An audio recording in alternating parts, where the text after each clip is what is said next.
আবাস যোজনা প্রকল্পে যে সমস্ত উপভোক্তারা প্রথম কিস্তির 60,000 টাকা পেয়ে গেছিল এবং দ্বিতীয় কিস্তির 60,000 টাকার জন্য অপেক্ষা করছিল, তাদের জন্য অত্যন্ত সুখবর। দ্বিতীয় কিস্তির 60,000 টাকা ইতিমধ্যে কিন্তু উপভোক্তাদের ব্যাংকের অ্যাকাউন্টে পশ্চিমবঙ্গ সরকার দেওয়া শুরু করে দিয়েছে। প্রায় 10 লক্ষ উপভোক্তার ব্যাংকের অ্যাকাউন্টে দ্বিতীয় কিস্তির 60,000 টাকা পাঠিয়ে দেওয়া হয়েছে এবং আরও 20 লক্ষকে কিন্তু চিহ্নিত করা হচ্ছে সার্ভের মাধ্যমে, যাদেরকে উপভোক্তাদের মধ্যে যাদেরকে কিন্তু প্রথম কিস্তির টাকা দেওয়া শুরু করবে। এবং এই আবাস যোজনা প্রকল্পের টাকা, যেটা দ্বিতীয় কিস্তির 60,000 টাকা ইতিমধ্যে উপভোক্তাদের ব্যাংকের অ্যাকাউন্টে ছেড়ে দেওয়া হয়েছে, সেই টাকা আপনার ব্যাংকের অ্যাকাউন্টে কবে ক্রেডিট হবে? দ্বিতীয় কিস্তির 60,000 টাকা টোটাল কত লক্ষ উপভোক্তাদের ব্যাংকের অ্যাকাউন্টে গেল, কত কোটি টাকা রাজ্যের খরচ হলো, সর্বোপরি আপনি দ্বিতীয় কিস্তির টাকা পাবেন কিনা, সেই বিষয়টা যেটা আজকের রিপোর্টে চলে এসেছে, সমস্ত বিষয়গুলো কিন্তু আমরা খতিয়ে দেখার চেষ্টা করব। Welcome to my YouTube channel.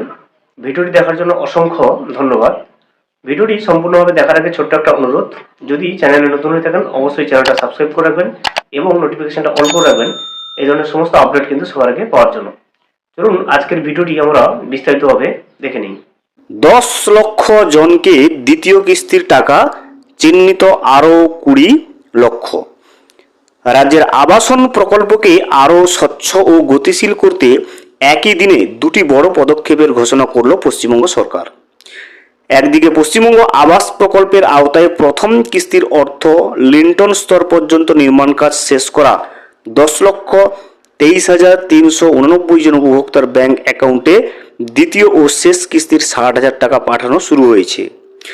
অন্যদিকে প্রধানমন্ত্রী আবাস যোজনা গ্রামীণের আওতায় চলা আবাস প্লাস সমীক্ষায় ইতিমধ্যে প্রায় 20 লক্ষ সম্ভাব্য গৃহহীন পরিবারকে চিহ্নিত করা হয়েছে। নবান্নের বক্তব্য, একদিকে রাজ্য সরকারের অর্থে চলা আবাস প্রকল্পের কাজ এগোচ্ছে, অন্যদিকে কেন্দ্রীয় প্রকল্পের মাধ্যমে আরও বিপুল সংখ্যক গৃহহীন পরিবারের জন্য পাকা বাড়ির ব্যবস্থা নিশ্চিত করার উদ্যোগ নেওয়া হয়েছে।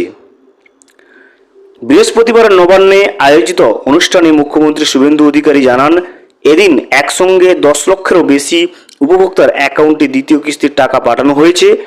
এই খাতে প্রায় 6,000 কোটি টাকা ব্যয় করেছে রাজ্য সরকার। তার কথায়, প্রথম কিস্তির অর্থে যারা নির্ধারিত নিয়ম অনুযায়ী লিন্টন পর্যন্ত বাড়ির কাজ সম্পূর্ণ করেছেন, তাদেরই দ্বিতীয় কিস্তির অর্থ দেওয়া হচ্ছে। ফলে বহু পরিবারের দীর্ঘদিনের স্বপ্নের পাকা বাড়ি নির্মাণ কাজ দ্রুত শেষ হবে। একই সঙ্গে মুখ্যমন্ত্রী জানান, আবাসন প্রকল্পে প্রকৃত গৃহহীনদের চিহ্নিত করতে রাজ্য জুড়ে চলছে আবাস প্লাস সমীক্ষা। প্রশাসন সূত্রে জানা গিয়েছে, পঞ্চায়েত স্তরের প্রতিনিধি ও সরকারি আধিকারিকরা বাড়ি বাড়ি গিয়ে তথ্য যাচাই করছেন। ইতিমধ্যে প্রায় 20 লক্ষ পরিবারকে সম্ভাব্য সুবিধাভোগী হিসেবে চিহ্নিত করা হয়েছে। যারা অতীতে কেন্দ্র বা রাজ্যের কোনো আবাসন প্রকল্পের সুবিধা পাননি, তাদের অগ্রাধিকার দিয়ে তালিকা তৈরি হচ্ছে। আরও নিখুঁত যাচাইয়ের জন্য সমীক্ষার সময়সীমা 15 আগস্ট 2026 পর্যন্ত বাড়িয়ে দেওয়া হয়েছে। মুখ্যমন্ত্রী বলেন, সরকারি প্রকল্প কোনো রাজনৈতিক দল বা ব্যক্তির সম্পত্তি নয়। সেই কারণেই পূর্ববর্তী সরকারের দেওয়া বাংলার বাড়ি নাম পরিবর্তন করে প্রকল্পটির নাম রাখা হয়েছে পশ্চিমবঙ্গ আবাস। তার বক্তব্য, কেন্দ্রীয় সরকারের বিভিন্ন প্রকল্প যেমন প্রধানমন্ত্রী আবাস যোজনা বা প্রধানমন্ত্রী অন্ন সুরক্ষা যোজনা কোনো রাজনৈতিক পরিচয় না দেখে যোগ্য মানুষের কাছে পৌঁছে দেওয়া হয়, তেমনি রাজ্য সরকারও একটা নীতি অনুসরণ করছে। মুখ্যমন্ত্রী শুভেন্দু অধিকারী ঘোষণা করেছেন, যোগ্যরা সবাই সুবিধা পাবে এই প্রকল্পেই।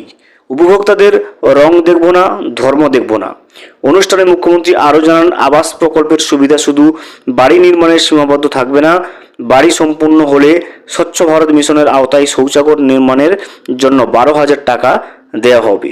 পাশাপাশি প্রধানমন্ত্রী সূর্যঘর মুফত বিজলি যোজনার মাধ্যমে সৌর বিদ্যুৎ স্থাপনে প্রতি কিলোওয়াটে প্রায় 78,000 টাকা পর্যন্ত ভর্তুকি পাওয়া যাবে। তপশিলি জাতি ও তপশিলি উপজাতি পরিবারের জন্য রাজ্য সরকার অতিরিক্ত 50,000 টাকা সহায়তা দেবে বলে ঘোষণা করেন তিনি।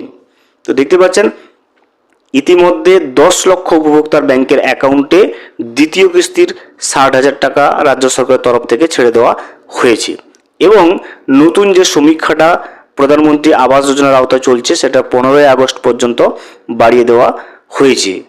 আপনারা যারা দ্বিতীয় কিস্তির টাকার জন্য অপেক্ষা করছেন এবং ইতিমধ্যে যদি আবাস যোজনা প্রকল্পের দ্বিতীয় কিস্তির 60,000 টাকা পেয়ে থাকেন, অবশ্যই কিন্তু আমাদেরকে কমেন্ট করে জানাবেন। ভিডিওটি সম্পূর্ণভাবে দেখার জন্য অসংখ্য ধন্যবাদ। এখনো পর্যন্ত যদি চ্যানেলে নতুন হয়ে থাকেন এবং সাবস্ক্রাইব না করে থাকেন, অনুগ্রহ করে চ্যানেলটা সাবস্ক্রাইব করে পাশে থাকবেন।